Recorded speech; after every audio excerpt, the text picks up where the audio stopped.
Josh Peterson in the flesh. Thanks for having me. So you just landed here in Southern California, and where do you hail from? From Colorado, city is Castle Rock. Castle Rock, Colorado. That's the one. awesome. Josh is let me see here. You are the father of 3 kids, Good memory. 2 girls and a boy. That's correct. Oldest is 11. Yep. Then 9, 2 for 2. Don't strike. 6. That's correct. I guessed on the last one. It's a good guess. I was just thinking if it was 2, 2, and 2, that would be a little too predictable. So that's fantastic. Fantastic. So Josh, just getting caught up with you here, if you wouldn't mind, how in the world did you get into the funeral profession? Pre-need in Honestly, particular. It wasn't something I grew up even knowing about the industry. It was just while I was at BYU, at college, going through the recruiting process, came across a company called Precoa. I enjoyed my interactions with them. I kind of enjoyed the vision of what the idea of pre-planning was. And that was really just the opening of the door of what this industry was. Because I've been very fortunate. It's not like I had a close death that led me right into this part. Right. So it was more of just learning of, hey, this is something that we can do to really bless other people's, their lives, their families. So I don't have this really awesome, cool story, but it was something that I kind of stumbled upon and really enjoyed the entire industry in the process. Absolutely. And I feel like although a lot of people do have that personal experience of loss and they get in the profession, a lot of people are like yourself and like me, even though I had some lost experiences, it was more with grandparents, right? And not necessarily my immediate family or this crazy significant loss experience. It was just the fact that I could get really passionate about this and helping people and connecting with people. So I've been told that you're very competitive. That is true. And as a matter of fact, the whole reason why you're here, just to be clear, is you finished number 1 in the nation for Sepio sales. Okay. And I don't know if you know this, but we have like over 4,000 sales agents and counting nationwide. Cool. I had no idea. One of 4,000 plus. I don't know the exact number, and there's quite a bit of coming and going, but we have over 4,000 people appointed with us, right, set up to sell. That's awesome. I'm honored to be here. Appreciate So you're that. number 1. Thank you very much. Not bad for starting in April. That's right. The thing is you got out of the profession, right, and then you got back into it. Correct. So you restarted in April, and you did all those sales, 420 to be exact. That's what we have. 420 families fully protected last year, starting in April. So what do you think it would have been if you would have had a full year? I just know I was averaging probably 45 to 50 a month. So we'll give a little bit of a slower ramp up, but maybe another 150. That's incredible. So well done. Appreciate that. We really appreciate you. That's fantastic. No, I was definitely blessed with the opportunity. Great people kind of setting the right pathway. So I don't get all the credit, but it was something I enjoyed every day. So it wasn't any dread for me reaching out to these families. Truly believe in it. Yeah. Awesome. Well, I want to take you like way back. Okay. So competitive, number 1. You mentioned a little earlier that, well, where does the competitiveness come from?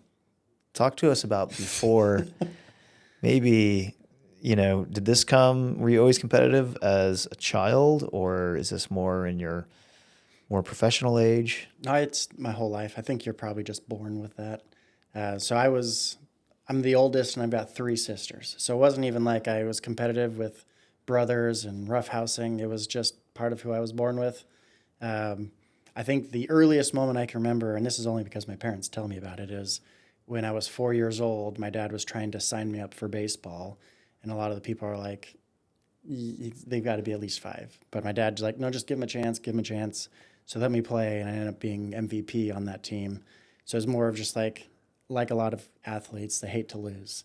But I do think I'm never going to be a sore loser. Excuse me, I'm never going to be a sore loser. It's just like, what can I do to just keep pushing that barrier a little bit farther? Yeah. So whether it's playing a sport, whether it's doing a board game, whether it's some dumb thing, I'm always going to at least give my best. Yeah. I So, love it. so I don't know where it came from, but it's who I am. You mentioned baseball, and so obviously my ears perk up, right? And so you being from Colorado, you're naturally a big Dodgers fan, is what I hear. Definitely not. That would be the last team I'd be rooting for. Oh, okay. Last Cut. of the last. Should I see myself out? No, that's so funny.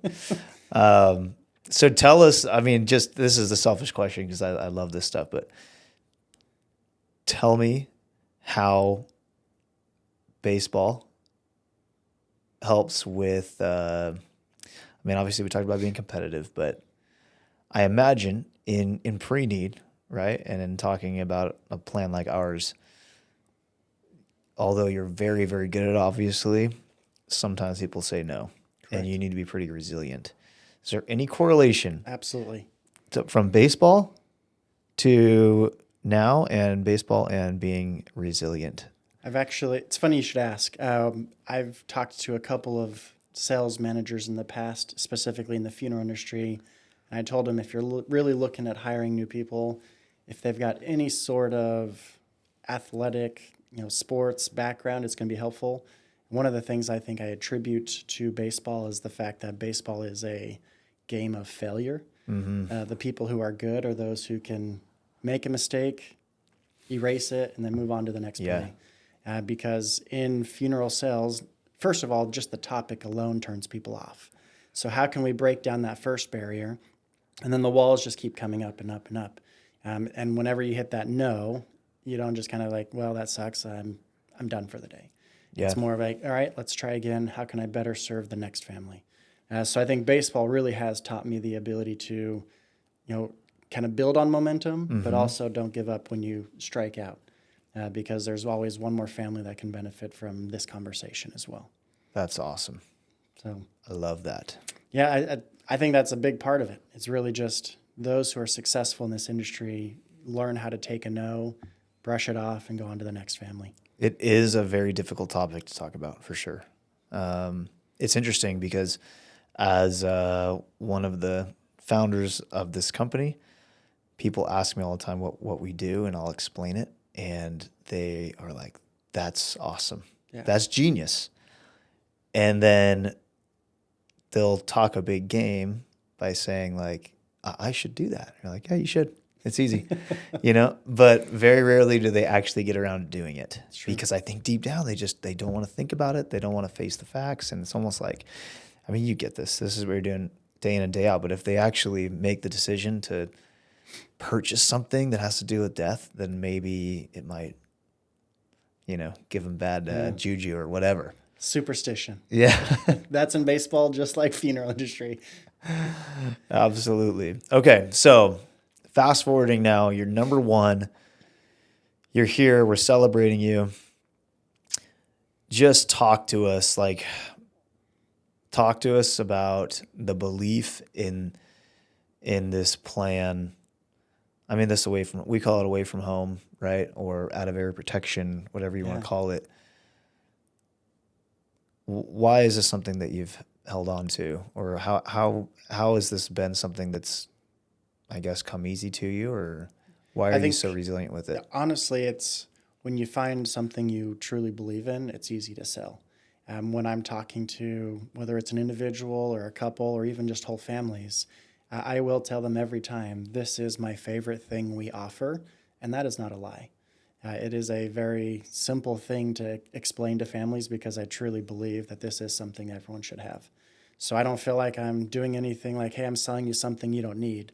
I wish I had that crystal ball that can tell me where everyone's going to pass away. That way I can tell you for a fact you definitely need this or not. But it's something I truly believe in. For the price it really costs and the peace of mind it offers, it's a no-brainer for me. So I think it really goes back to when you understand the service and the value of this product, it really is easy to sell. It's easy to bring up. It's nothing that I feel like, oh boy, I'm nervous to talk about this. What if they say no to me? Yeah. It's something like I truly believe that this is a service that can definitely benefit anybody. I love it, and I agree. I hope so. All right, tell me this. So let's pretend I'm somebody that's making arrangements, Yeah. right? And I do not purchase a Sepio Guard plan, okay, or a plan like it, but I do die away from home. Will my arrangements that I made with you, my typical funeral plan that I planned out, if I die away from home, will it work the way that I planned it out? It's a great question. And I always like to be very honest with families. You know, the fact that they're able to pre-plan and pay for their actual funeral wishes with their local funeral home is a great benefit if they were to pass away here locally.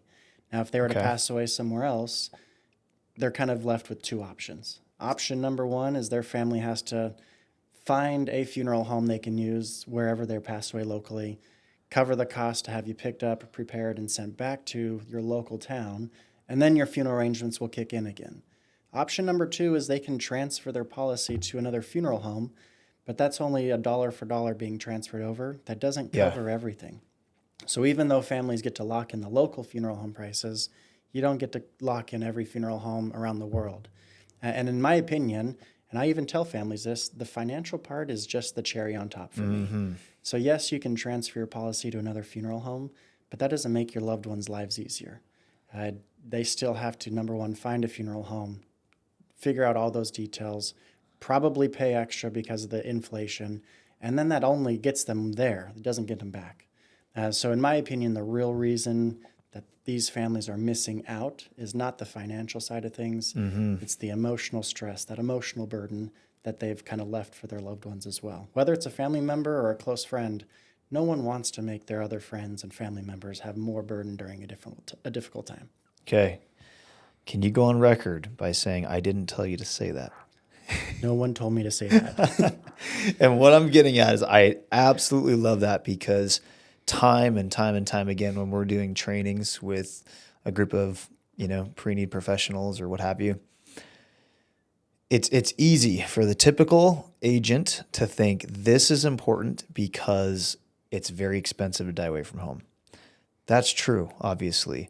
But we just reiterate over and over and over again that is one benefit. It's not the main benefit of having a plan like this.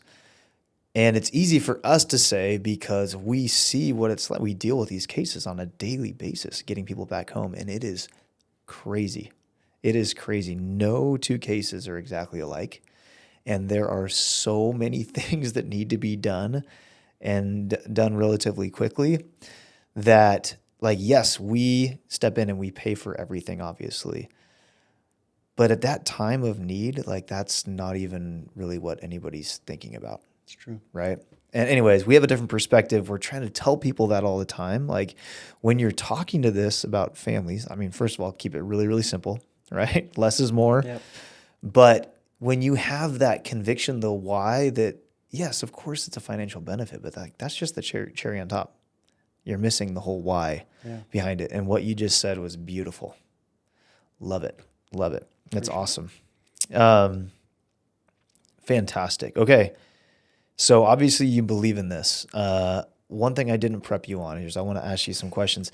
Well, let me preface it by saying I know that you use our Sepio Pro app. Yes. Because one of the very favorite text messages I got in 2025 was a screenshot of your phone.